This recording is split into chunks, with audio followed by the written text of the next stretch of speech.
Good afternoon, everyone. Thank you for taking the time to join with us today. Just over a year ago, Canadians elected a new government. The marching orders for us were clear. Build an economy that works for the middle class and protect our environment so we can leave a better, cleaner country to our kids. Voters rejected the old thinking that what is good for the economy is bad for the environment. They embraced the idea that we need strong environmental policies if we expect to develop our natural resources and get them to international markets. Canadians know that strong action on the environment is good for the economy. It makes us more competitive by fostering innovation and reducing pollution. Canadians value clean air and water, beautiful coasts and wilderness, and refuse to accept that they must be compromised in order to create growth. We agree. Since last November, we have worked hard to put in place a policy that gives life to those values. A new policy that we believe will create good middle-class jobs and protect the environment for our kids and grandkids. We approved resource projects that meet the highest environmental standards. We created a policy to put a price on pollution and an oceans protection plan to preserve our coasts. And we just announced our intention to phase out coal-powered electricity in Canada by 2030, all while expanding clean power sources. This phase-out will prevent more than 1,000 premature deaths and save taxpayers billions of dollars in health costs. Nous faisons tout cela parce que nous savons que le monde change et que le Canada doit changer avec lui. Les changements climatiques sont réels. Ils sont là. Et nous ne pouvons pas souhaiter qu'ils n'existent pas ou voter pour qu'ils disparaissent. Les Canadiens savent que nous devons commencer la transition vers une économie axée sur l'énergie propre. C'est un devoir que nous avons envers nous-mêmes.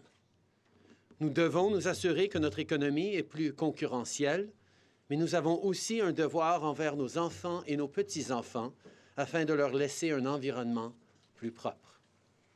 Mais nous savons aussi que cette transition requiert des investissements et que cela n'arrivera pas du jour au lendemain.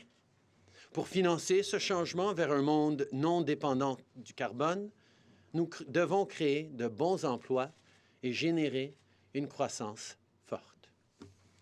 Canada is a country rich in energy of all kinds, conventional and renewable, the energy of today and tomorrow.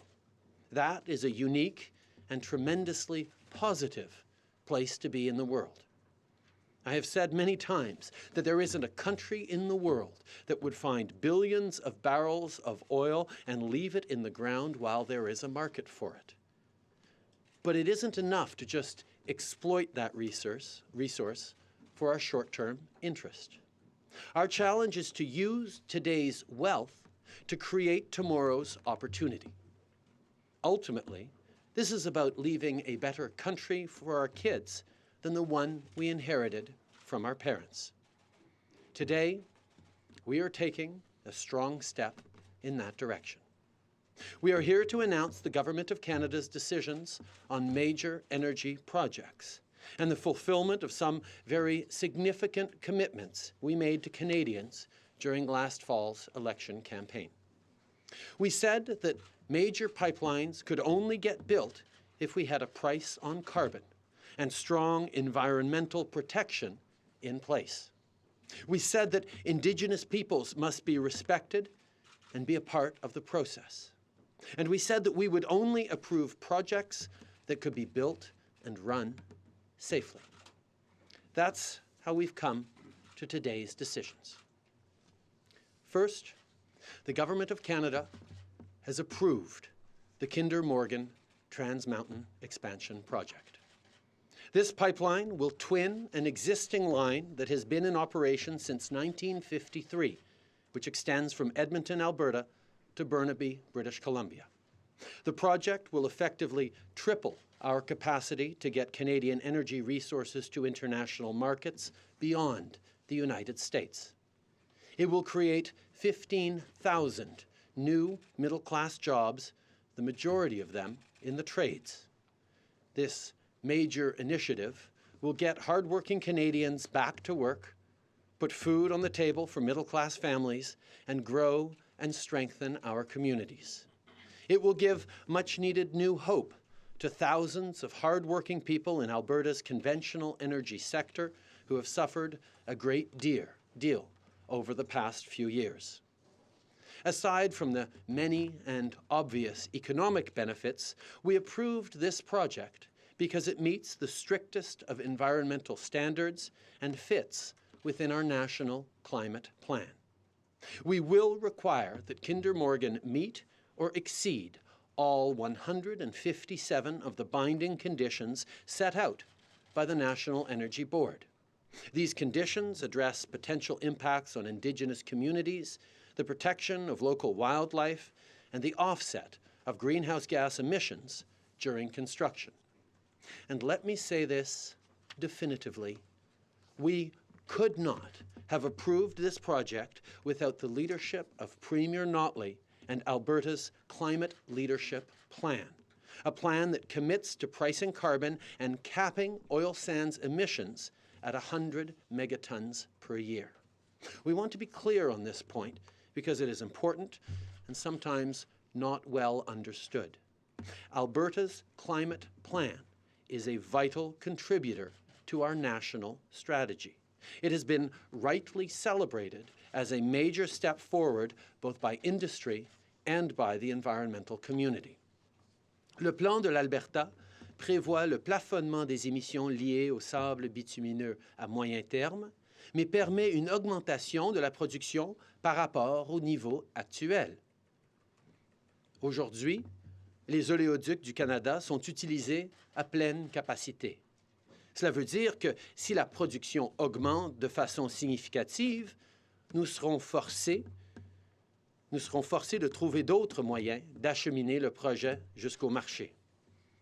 Ces autres modes de transport, comme le transport sur rail, sont moins sécuritaires que les oléoducs. En effet, nous savons que les nouveaux oléoducs, à la fine pointe de la technologie, sont la façon la plus sûre d'acheminer ces ressources vers les marchés. C'est un fait. Par conséquent, la création de nouvelles capacités en matière d'oléoducs est la décision la plus responsable que nous pouvions prendre pour assurer la sécurité de la population et réduire les risques. Nous ne pouvions pas non plus approuver ce projet sans mettre en place les normes et les capacités exemplaires en matière de sécurité maritime prévues dans le nouveau plan de protection des océans du gouvernement du Canada. Le prolongement de l'oléoduc TMX mènera à une augmentation globale du trafic maritime de 13 % dans le passage Burrard et le plan de protection des océans permettra d'assurer que tout risque lié à l'augmentation de la circulation maritime soit réduite de façon adéquate.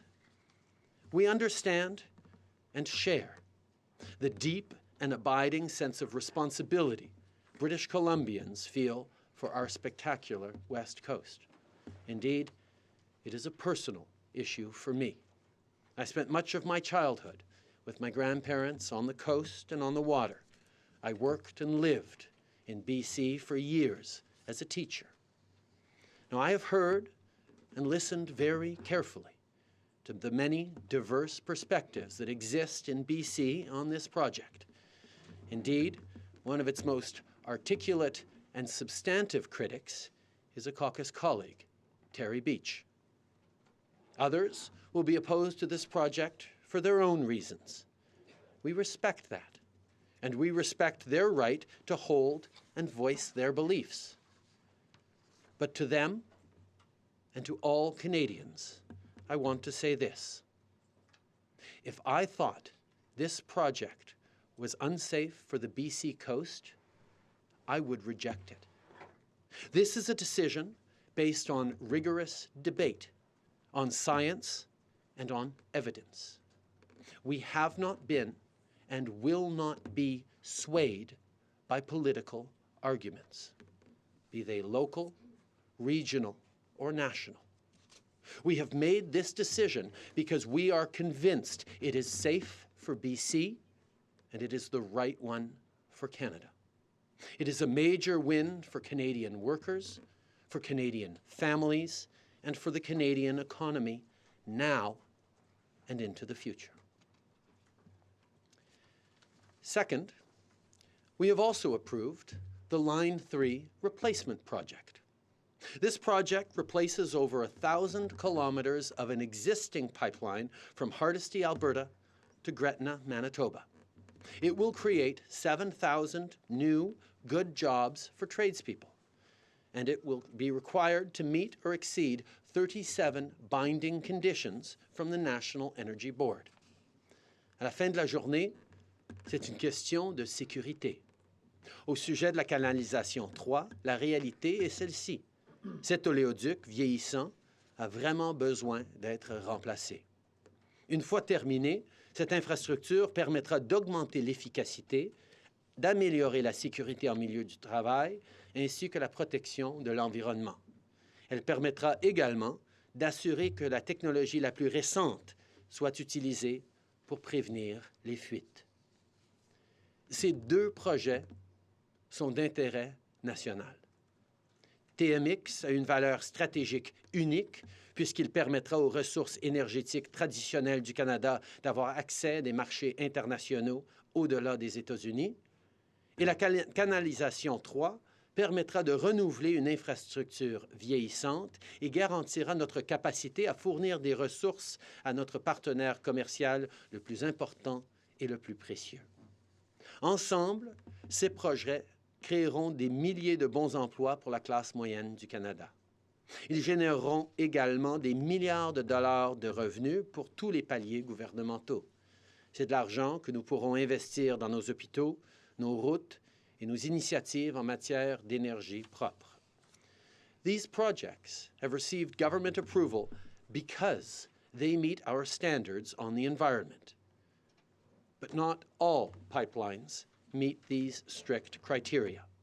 Today, we are also announcing that the Government of Canada has directed the National Energy Board to dismiss the application for the Northern Gateway Pipelines project. It has become clear that this project is not in the best interests of the local affected communities, including Indigenous peoples. The Great Bear Rainforest is no place for a pipeline, and the Douglas Channel is no place for oil tanker traffic. Even before we formed government, we were clear about our intentions to protect the Great Bear Rainforest and sea. This unique and beautiful ecosystem thrives with diverse wildlife and supplies an abundant and sustainable economy to the tens of thousands of people who depend on its health. It is a jewel of Canada's west coast. Finally, I am also pleased to announce that we will keep our commitment to implement a moratorium on crude oil tanker shipping on British Columbia's north coast. After consulting at length with people who live and work there, including Indigenous partners, we've heard firsthand how detrimental crude oil tanker traffic is to this region. Very shortly, we'll introduce legislation to make this tanker moratorium the law. As a grandson of BC, I strongly believe that this moratorium, coupled with the rejection of the Northern Gateway Pipeline, is the right call for the people of this province and for Canada. The 4 decisions we've announced today were all made after rigorous consultation and examination of the evidence. We believe that they will help provide the growth and resources we need to spur Canada's clean energy transition. We believe they prove that responsible resource development can go hand in hand with strong environmental protection. We believe they are safe, responsible, and in the interest of all Canadians. Most importantly, we believe they will help achieve the vital mission Canadians sent us here to achieve, to make progress, to leave a cleaner, more prosperous country to our kids than the one we inherited from our parents.